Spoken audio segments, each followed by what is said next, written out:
Olá, povo do YouTube, cartoleiros e cartoleiras, tudo beleza com vocês? Eu sou o Alex, aqui do canal Dicas para Mitar no Cartola FC, trazendo para vocês hoje rodada 24. Mais uma vez aí teremos rodada meio e final de semana. Uma semana aí vai ser bem corrida, né? Trouxe um vídeo bem rápido aqui para vocês, já com um conteúdo bem completo, né? Dos times, algumas dicas que eu vou passar, algumas análises aí dos jogos, né? E eu peço a força aí de vocês para poder curtir aí o nosso conteúdo, dar um like aí no vídeo, se inscrever no canal e para ajudar a crescer, divulgar também. Segue a gente lá no Instagram, Cartola Profissional Alexandro. E é isso, né? Bora aí pro vídeo. Esses são os resultados dos nossos três times aí, né, na rodada passada. O nosso time principal ficou com a pontuação de 75,15. Mantemos aí uma média boa, uma pontuação boa para a rodada, né? Sabendo que essas rodadas aí estão bem zicadas, né? Tivemos uma pontuação aí acima da média, digamos, né? O nosso time de valorização fez 40,09 pontos, mas valorizou pouco mais de duas cartoletas aí, né? Uma rodada meio complicada, mas ficamos aí um pouco abaixo da média na questão de pontuação, porém o time de valorização não tem foco em pontuação, e sim em valorização. E os times bons e baratos, que ficou também abaixo da média, a média dos cartoleiros ficou em 49 pontos, nós fizemos 44,99. Então esses daí são os resultados dos nossos três times aí, pontuação, patrimônio, e bora passar. Aqui são os confrontos, né, da rodada 24. Essa rodada, assim como as duas anteriores, eu considero uma rodada bem equilibrada. A maioria dos confrontos aí são de times que estão, digamos, no mesmo nível técnico, né? E isso dificulta muito pontuações boas, né? São jogos que tendem a ficar em empate ou então em vitória magra. O empate que eu digo é por 0-0, 1-1. Não são confrontos que tendem a ter bastante pontuação, digamos assim, né? E eu acredito que se deve mais levar em consideração as pontuações individuais de cada jogador e não muito estatística, até porque os confrontos não ajudam a ter pontuações boas, né? Primeiro confronto aqui, né? Botafogo e Goiás, né? São dois times, assim como eu falei, que eu acredito que estão em níveis técnicos bem parecidos, porém em momentos bem diferentes. Se a gente olhar aqui os últimos resultados deles, né? O Botafogo vem de 4 derrotas e o Goiás vem de 4 vitórias. Porém, o Botafogo joga em casa e o Goiás joga fora de casa, o que poderia ser um favoritismo pro Goiás, acaba ficando meio complicado de se apostar pelo fato do Botafogo jogar em casa. Então acaba sendo bem difícil para se apostar. Se você apostar em jogadores deste confronto, que seja em jogadores do meio para frente, né? Que vocês estejam confiantes aí que vão mitar. E quem sabe no goleiro do Goiás. Mais do que isso não dá para se apostar. Aqui temos um dos poucos favoritos, né, para a rodada, CSA Internacional. No Internacional eu acredito que ele é favorito, né, nessa rodada, até porque vai pegar um dos últimos colocados. O Internacional agora que acabou aí seus confrontos secundários, né? Então tem foco total aí no Brasileirão. Eu acredito que vá sim ganhar esse jogo, tem sim uma vantagem nesse jogo. Boas apostas aí, defensivamente, meio, ataque, né? Dá para se apostar em bastantes peças aí do Internacional, né? E do lado do CSA, claro que provavelmente vai perder o confronto, porém do lado do CSA tem o Jordi, que é um excepcional goleiro aí para Cartola. Esse ano tá com uma média muito grande, quase sempre perde o SG, mas ainda assim pontua e pontua bem com suas defesas difíceis, né? O próximo confronto aqui temos Fortaleza e Chapecoense, né? Temos um mero favoritismo aí pro lado do Fortaleza, tá jogando em casa contra o último colocado do campeonato, porém o Fortaleza não vem lá muito bem no campeonato, né? Eu acredito que dá sim para se apostar em algumas peças do Fortaleza, tipo o Wellington Paulista, alguns meias como o Juninho, o Edinho, lateral, né? Tipo o Carlinhos, mas não é um confronto aqui que o Fortaleza, né, pode ser até que ganhe por 2 ou mais gols de diferença, mas não é muito provável que isso aconteça, né? Agora aqui abaixo sim temos um dos grandes favoritos para a rodada, né? Grêmio contra Ceará, né? O Grêmio como um todo são boas apostas, né? O Grêmio que tá com desfalque aí do Cebolinha, que tá na seleção, mas tem o Luan aí que vem numa crescente muito boa, tem muito boas apostas nesse time aí do Grêmio, o zagueiro aí, o Jeromel tá de volta aí nos prováveis, tem o David Braz que tá jogando muito bem, se o Jeromel também não jogar, o Kahneman tá jogando muito bem, laterais, bom, no caso o Cortez, né? Tem aí meias como o Alisson, que nessa última rodada, sem gol, sem assistência, fez mais de 6 pontos. E como eu disse, no ataque tem o Luan, que vem pontuando muito bem. Então tem muitas boas peças aí pro lado do Grêmio, que com certeza é um dos grandes favoritos para a rodada, né? Aqui, logo abaixo, tem mais um confronto que é bem... são de duas equipes bem parecidas, duas equipes bem de níveis bem parecidos no campeonato aí, o confronto do sétimo colocado contra o quinto colocado, é o Bahia contra o São Paulo. Tem, assim como eu disse, não muito do lado do São Paulo. O lado do São Paulo não tem muito o que se apostar, não. Ele vem decepcionando muito ultimamente.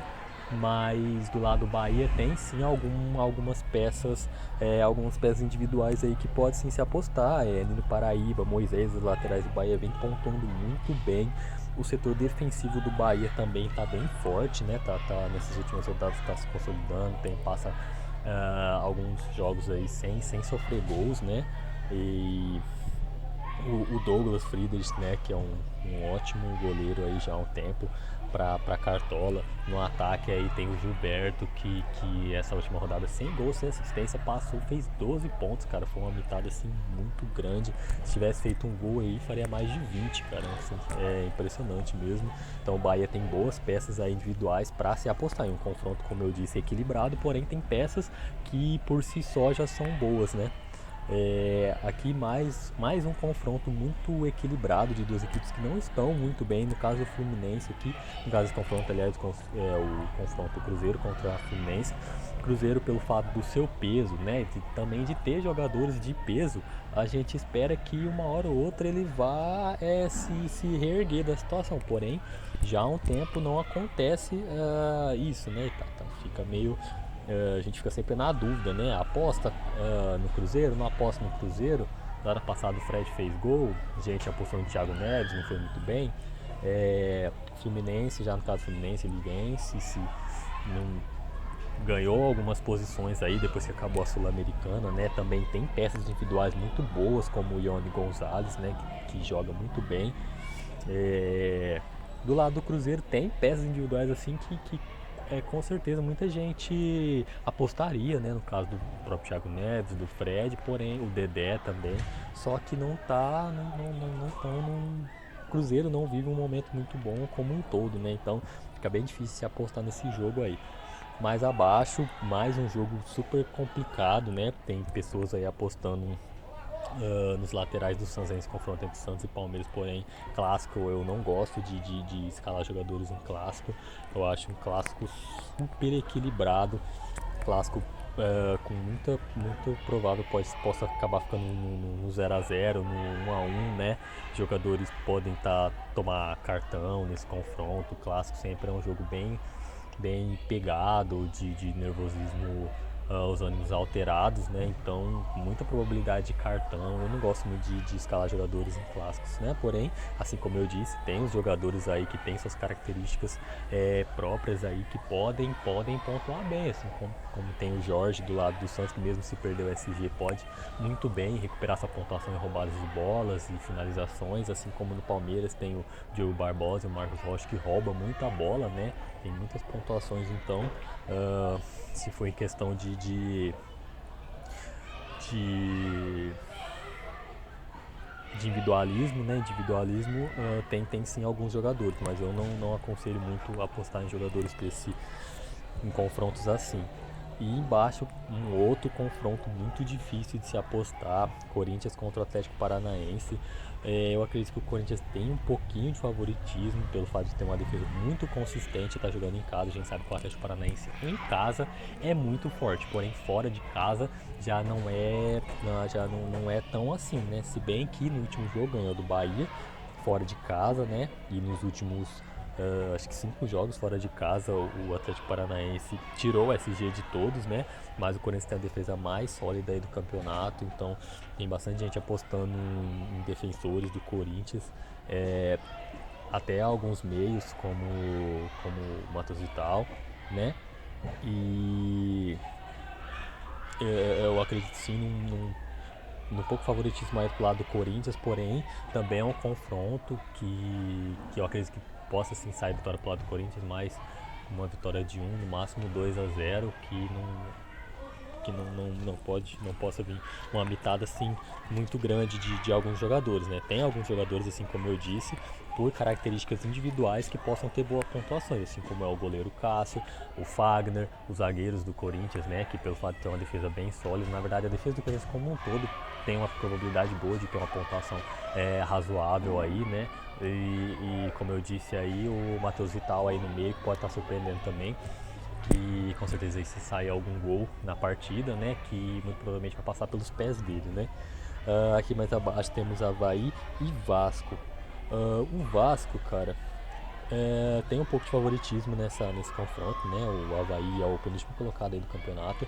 Ultimamente ele estava mostrando uma reação aí com algumas vitórias, né, consecutivas, mas depois já decaiu de novo, né? Infelizmente, CSA, Avaí, Chapecoense, então provavelmente vai ser muito difícil escapar aí do rebaixamento esse ano, tá bem complicado, né?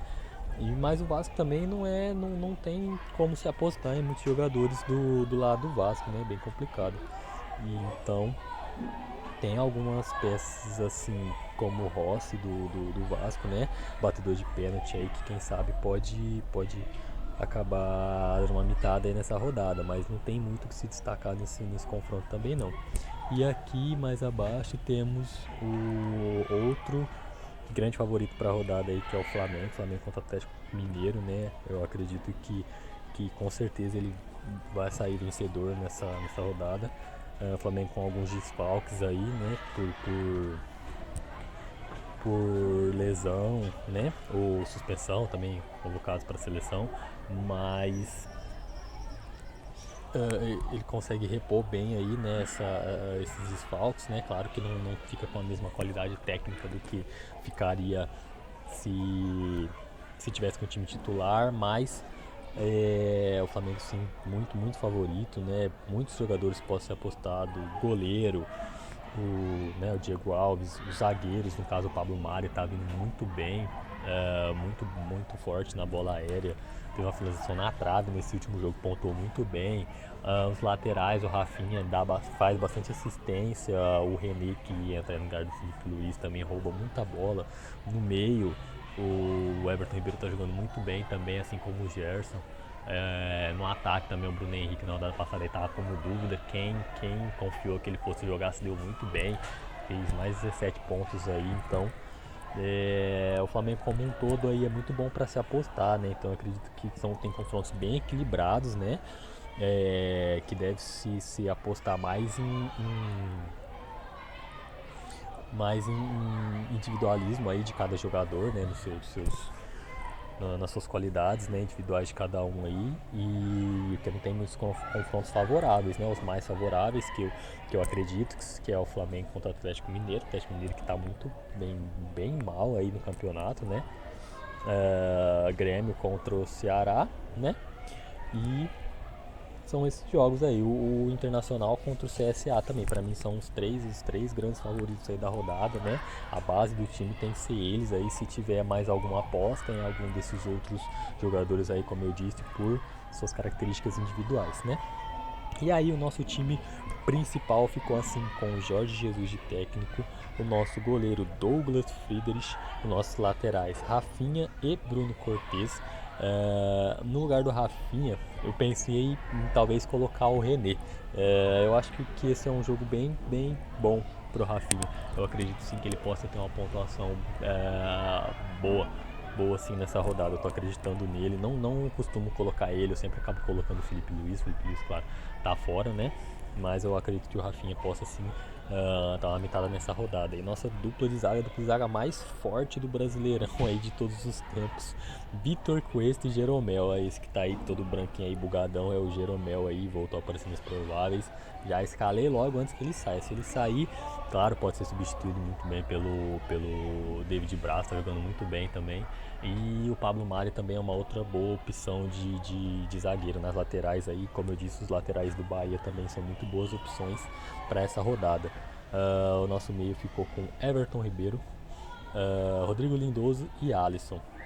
E no ataque, Bruno Henrique de capitão, Nico Lopes e Luan. Você vê aí que o nosso time ficou quase todo formado por Flamengo, Grêmio e Internacional. Apenas o nosso goleiro Douglas Friedrich, que é a nossa aposta aí para a rodada, que é do Bahia e vai encarar o São Paulo. No nosso time bons e baratos ficou assim com o nosso técnico Rogério Ceni, no nosso goleiro Diego Alves, nas laterais René e Carlinhos, na zaga David Braz, Pablo Mari, o meio ficou com Edenilson, Alisson e Gerson, o nosso ataque Luan de capitão, Vitinho e Wellington Paulista, né? Esse aí um time um pouco mais alternativo aí, né, com boas opções. Eu acredito que tá bem forte esse time aí, nessa rodada deu pra montar um time bem forte com poucas cartoletas aí. Tá bem legal esse time aí. Nosso time valorização vai com o nosso técnico Vanderlei Luxemburgo, o goleiro Fábio, laterais Wendel e Danilo Barcelos, nosso zagueiro Emerson Santos e Juninho, no meio Edenilson, Maicon e Reiner, e no ataque Bozelli, Diego Tardelli e Pepe. São PP, né? São esses os jogadores aí do nosso time valorização. Então foi isso, pessoal. Espero que nessa rodada aí a gente possa se recuperar, né? Eu, graças a Deus, consegui manter uma média muito boa nessas duas rodadas aí, que o pessoal teve uma pontuação um pouco abaixo. Nas duas aí eu passei de 75 pontos. Foi muito bom essas rodadas, deu pra subir bastante aí nas ligas, porque bastante times aí acabaram não pontuando muito bem, né? A maioria. Então a gente conseguiu se destacar aí nessas rodadas aí, tendo uma pontuação de razoável a boa, né? Espero que tenham gostado aí do conteúdo, né? Quem puder ajudar aí a gente, eu peço que vocês possam nos ajudar a curtir o nosso conteúdo, dar um like aí no vídeo, se inscreve no canal e segue a gente lá no Instagram, claro, @cartolaprofissional Alexandre. E é isso, falou, até o próximo vídeo.